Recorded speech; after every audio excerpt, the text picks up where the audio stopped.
Revolução Francesa. Talvez esse fique um pouco mais longo, porque eu não resumi tanto. E é mais coisa também, tipo, pelo menos eu anotei mais coisa do que nos outros 2 conteúdos. Mas bora lá. Revolução Francesa, então. Basicamente, ali no contexto da época, tinham 3 estados. A França era separada em 3 estados. Não estados de, tipo assim, Rio Grande do Sul, Paraná. Não, era estados, tipo, de classes sociais. A piramidezinha, eu não consigo fazer uma pirâmide com a mão. A piramidezinha era separada em 3 estados, né? Não estamentos, mas pensa, 3 seções da piramidezinha. Primeiro estado era o clero, então só participava do primeiro estado quem fosse do clero. Segundo estado eram os nobres. E o terceiro estado eram os pobres, ou também chamados de sansculotes. Eu ia falar errado. Que basicamente eram os caras que não tinham aquela roupa lá. Se eu não me engano. É uma roupa. Não sei. Eles não tinham alguma coisa que os nobres do clero tinham, então eles eram chamados assim. Agora, pra entender um pouco mais do porquê que essa revolução tomou tanto esse tamanho, eu vou falar aqui. O terceiro estado, que é o dos sansculotes, eles tinham 97% da sociedade nele. 2% era dos nobres e 1% era do clero. Então, obviamente, que pra não haver uma revolução, a maior parte deveria estar sendo privilegiada, digamos assim. E não é o que aconteceu. No caso, os privilégios eram muito do clero e da nobreza, enquanto os sansculotes, enfim, os pobres em geral, não tinham tantos privilégios. E aí começou a crescer o quê? Iluminismo na Europa, além do iluminismo. Na França, inclusive, o iluminismo. Muito forte. Eu escrevi isso em algum lugar. Mas enfim, foda-se. Iluminismo muito, pega muito na França mesmo. Tipo, ele é muito forte na França. Junta isso com o fato de que... 2 fatos que custam muito caro. E um outro fato que... Eu vou começar pelo que não custa tanto, que é a fome. Inglaterra passou por um período de más colheitas. E aí os bonitos estão como? Sem comida, estão passando fome, tá dando satisfação no público. Tipo assim, ei, cadê minha comida, velho? Eu preciso me alimentar. Já chegaremos na fala da moça. Tá? Aí vai acontecer o quê? Como eu tinha falado no vídeo da Revolução dos Estados Unidos lá, que não é Revolução da Independência, foda-se. Teve a Guerra dos 7 anos, né? Ai, teve a Guerra dos 7 anos. Quem que ganhou? A Inglaterra. O que aconteceu com a França? Perdeu. Não é custoso pra Inglaterra que ganhou? Imagina pra França que perdeu. Estava custoso, a França estava perdendo dinheiro. E sabe o que impacta mais ainda nesse fato? Que os Luís da casa lá dos reis, da casa do Palácio de Versalhes, só pensavam em festinha, yo, vamos viver a vida doidados, fingir que a minha conta bancária não é a mesma conta que gere este porra deste estado com E maiúsculo da França inteiro. Sendo que, gente, obviamente, os caras fuderam com a França. Porque eles ficaram fazendo festa desde o Luís XIV, eu acho. Tipo, é 14 ou é 16? É 14 mesmo, tipo, o que começou a ter essas festas, se eu não me engano, tá? Enfim. Desde esses malucos, eles começaram a gastar muito dinheiro. E, tipo, o povo ficou assim, cara, o terceiro estado, né, o povo inteiro, basicamente, que tava no terceiro estado, percebe, cara, a corte não liga pra gente, os malucos estão fazendo festa, a gente tá morrendo de fome. Aí a gente vai protestar na frente do palácio, e olha o que a moça... Isso não é comprovado, tá? Não levem isso como legitimidade, mas usem isso para entender que a corte não se importa com o terceiro estado. E olha, a gente foi lá na frente do palácio de Versalhes protestar, e olha o que essa Maria Antonieta tem a coragem de falar. Que comam brioches. Eles não têm pão, que comam brioches. Minha filha, se a gente não tem nem pão, imagina de onde que a gente vai tirar o brioche. Então o terceiro estado fica possesso, tipo assim, meu, da onde que essa corte tá achando que eles vão ter um país, se o país inteiro está passando por fome, por falta de dinheiro, tá todo mundo fudido, e eles estão lá fazendo as festas deles. Ah, muito bonito, né? Aí vai juntar a exploração que os trabalhadores tinham, a crise que tava tendo na França, enfim, e os pensamentos iluministas, que eu já tinha dito, eu acho, né, do iluminismo, que ele é muito forte na França, e vai criticar a falta de igualdade, não sei o quê, e é mais ou menos o que critica lá, tipo, a questão acho que da falta de igualdade é o que mais pega. Mas como na França é mais forte, tipo, pensamento tipo do Voltaire, Voltaire não, do Rousseau. Voltaire também. Mas do Rousseau, que ele critica muito, tipo, questões do Estado mesmo, tipo, de como deve ser governado, isso pega muito forte. E aí o terceiro Estado, como tá em maior, né, número, vai ter mais poder pra fazer essa revolução. Aí o maluco que cuida das economias do rei vai chegar assim no ouvidinho dele e vai falar assim, ô, meu, vai dar brete, chama a Assembleia Geral aí. Assembleia Geral não, falei merda. Ele chegou no ouvido do rei e falou assim, ô, vai dar brete, chama a Assembleia dos Notáveis aí. Assembleia dos Notáveis, como diz o nome Notáveis, é só pros bonzão, né? E aí vai ser chamada e tal, aí o cara vai apresentar e falar assim, seguinte, gente, tá dando muito problema. E os pobres já estão tendo que pagar imposto. Se a gente tem que tirar dinheiro de alguém, vai ter que ser do primeiro e do segundo estado, porque eles não estão pagando imposto nenhum e a gente precisa de dinheiro. E aí os caras da Assembleia dos Notáveis eram de que estados? Do primeiro e segundo. Eles vão olhando, como é que é? Como é que é? Vocês estão querendo que a gente pague? Nem fudendo. E o cara vai ter que fugir da França, então, pra não morrer aqui na guilhotina. E aí, então, os caras do terceiro estado vão, porra, não fizeram nada de útil nessa merda dessa Assembleia dos Notáveis. Quero chamar a Assembleia Geral, que eles participam também. Só que a Assembleia Geral não é nada justa, porque as assembleias da França naquela época, o voto contava por estado, e eram 3 estados. Se esses dois têm interesses muito comuns em se manter, como é que é o nome? Confortáveis, por que é que eles votariam numa proposta do terceiro estado? Então sempre dá 2 contra 1. Nunca vai ter o apoio pro terceiro estado, coitado. Então eles vão chamar a Assembleia Geral pra, tipo assim, cara, vocês têm que mudar alguma coisa. Não é possível, a gente quer democracia, a gente quer democracia. E aí os caras do primeiro e segundo estado, não, foda-se, não quero. Quer ficar confortável. Aí, basicamente, o terceiro estado vai se juntar na sala de jogos que tinha. E vão falar assim, velho, a gente tem que fazer alguma coisa. A gente tem que mudar, a gente vai ter que fazer uma mudança. E essa informação aí de que eles talvez fizessem uma mudança, ou não sei que língua foi essa que eu falei, enfim. Basicamente, que eles talvez fizessem uma mudança, ou enfim. Os sans-culottes começam a ouvir isso. Eles começam a pensar assim, cara, mudança, foda-se, eu vou tacar o terror na rua. Vamos fazer alguma coisa, eu vou começar essa coisa. E a galera do terceiro estado começa a ir pra rua e tacar fogo em coisa. E destruir tudo, parede, muro, e tacar fogo. E aí vai ter o marco, que é a queda da Bastilha, que acontece em 14 de julho de 1789. Por sinal, eu imagino que não precise decorar essa data, mas eu quis. Mentira, não decorei, eu acabei de ler. Mas enfim. E a queda da Bastilha, basicamente, não era pra ser um marco tão grande assim. Acabou sendo um marco grande depois, né? A Bastilha era pra ser tipo um lugar, tipo uma prisão, assim. E eles tomaram a Bastilha pra, então, pegar munições de lá, porque eles já tinham as armas, mas eles não tinham munições. Parabéns. E, então, nesse tempo todo, né, eles pegaram as munições. Aí o primeiro e o segundo estado pensam assim, véi, a gente recusou a democracia dos caras, eles estão tacando terror no país agora. Então, ó, trancou aqui, ó. Trancou o do primeiro e segundo estado. Eles pensaram assim, velho, não tem como.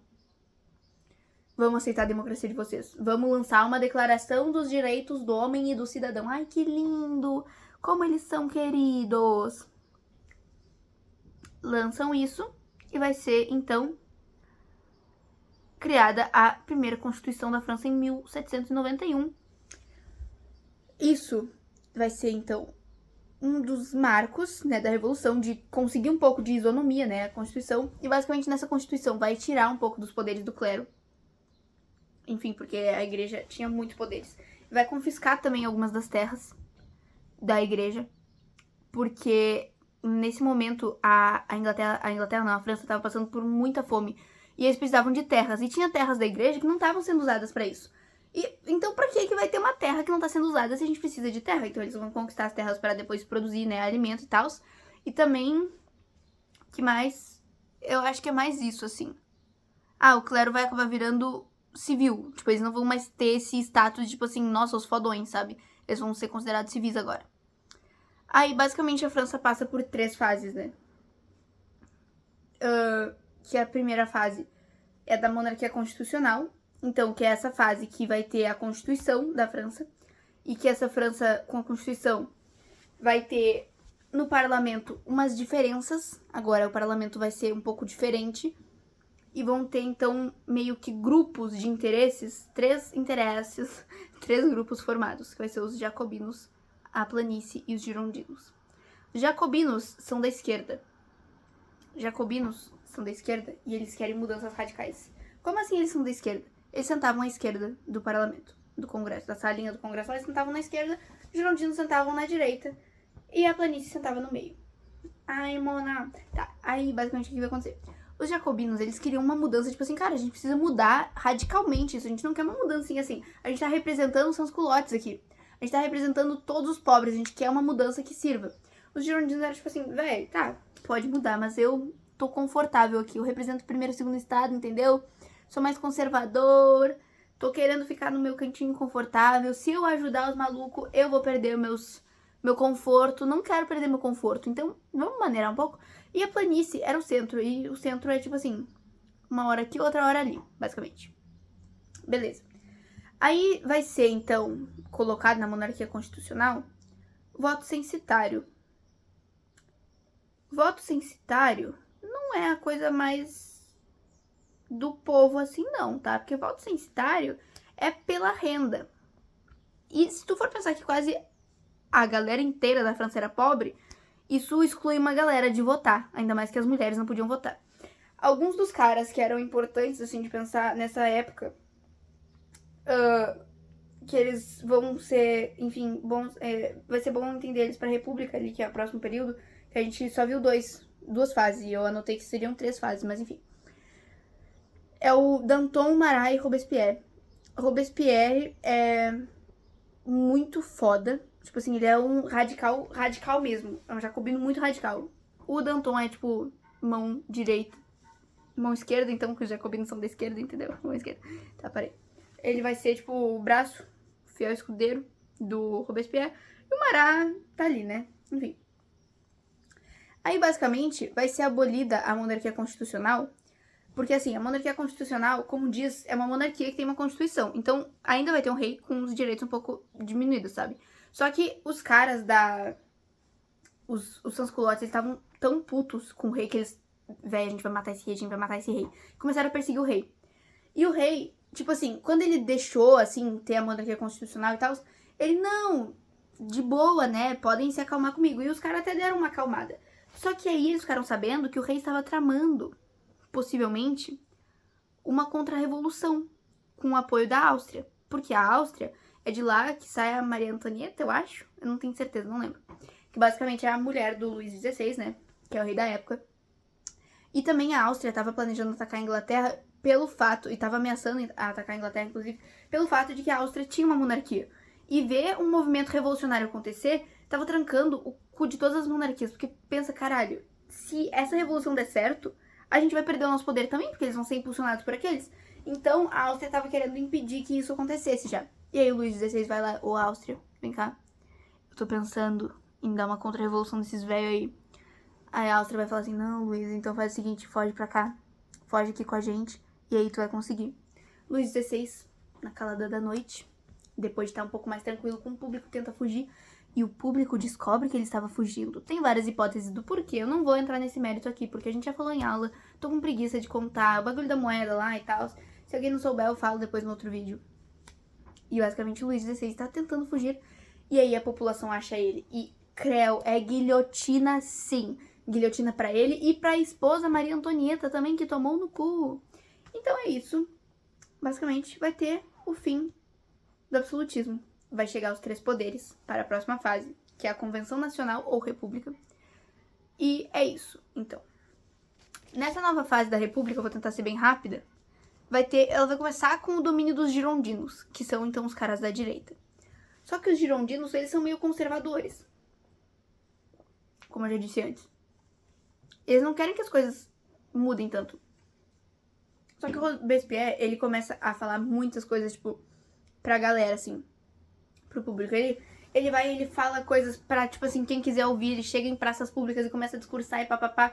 E a galera começa, meu, esse maluco faz sentido, vou acreditar nele. E ele começa a ganhar ouvidos. E ele, junto com os outros 2 carinhas que eu tinha falado, Danton e Marat, eles vamos fazer uma mudança radical, porque esses girondinos não estão mudando nada de útil pra gente, pros pobres, a gente precisa mudar, não sei o quê. Então, o país, naquela época, estava tendo ameaças tanto de dentro quanto de fora. né? Porque de fora tava sendo dos outros reinos, enfim. E de dentro tava tendo as revoluções internas dos caras que não queriam monarquia, que não sei o que, não sei o que. Então tava uma confusão. Aí o Robespierre vai fazer o seguinte: eu vou meter um bagulho aqui, um mandato, sei lá, o que ele mandou. Basicamente, qualquer opositor político ou opositor às ideias que eles mandaram, que depois eu vou falar algumas aqui, eles iam ser perseguidos. Então o nome disso era o Comitê de Salvação Pública. Esse comitê, basicamente, olha que incrível, a salvação pública ia matar os malucos que não concordavam com eles. Era guilhotina, meu filho. Tá. Basicamente, então, o ensino primário era obrigatório e era para ter fim de escravos na colônia, além da proibição dos cultos católicos e de um novo calendário. Essas eram algumas medidas, se tu for pensar, isso é muito radical. Uou! Porque assim, ó, cara, os jacobinos, eles queriam muito uma mudança radical. Eles estavam fazendo, porque, olha, controlar preços, fim de escravos na colônia, tirar escravos é uma coisa, tipo, de louco, sabe? Porque na época tava todo mundo usando escravo, tava parando aos poucos, mas, tipo, pra França, que tava sendo governada antes por conservadores, isso era uma grande mudança. Aí, proibição de cultos católicos. Véi, a igreja católica, sabe? Tipo, eles trocavam as imagens de santos por, tipo, coisas católicas. Vocês ouviram o barulho da minha garganta? É porque eu tô forçando ela, tá? E basicamente, então, vai ser muito usada a guilhotina nesse período justamente por conta da perseguição. E nisso que vai acontecer da perseguição, vai ser chamado período do terror, esse período também por causa disso. Porque vai ter muita gente morrendo, vai ter muita gente com medo. Imagina se eu faço uma coisa sem querer, eles acham que eu tô indo contra. Ou se eu realmente sou contra, eu tenho que fingir que eu não sou pra não morrer. Então essa vibe. E é mais assim, sabe? Tipo, eu não terminei de ler o livro, até porque na minha cabeça a gente só vai ter prova até o que a gente viu. Então a gente não viu ainda eras napoleônicas, a gente não terminou de ver a Revolução Francesa, tipo, de verdade. Então, é isso aí. Eu vou lançar esses vídeos e talvez amanhã eu faça um vídeo resumindo os três, até para servir de um estudo a mais pra mim, tá? Mas era isso aí.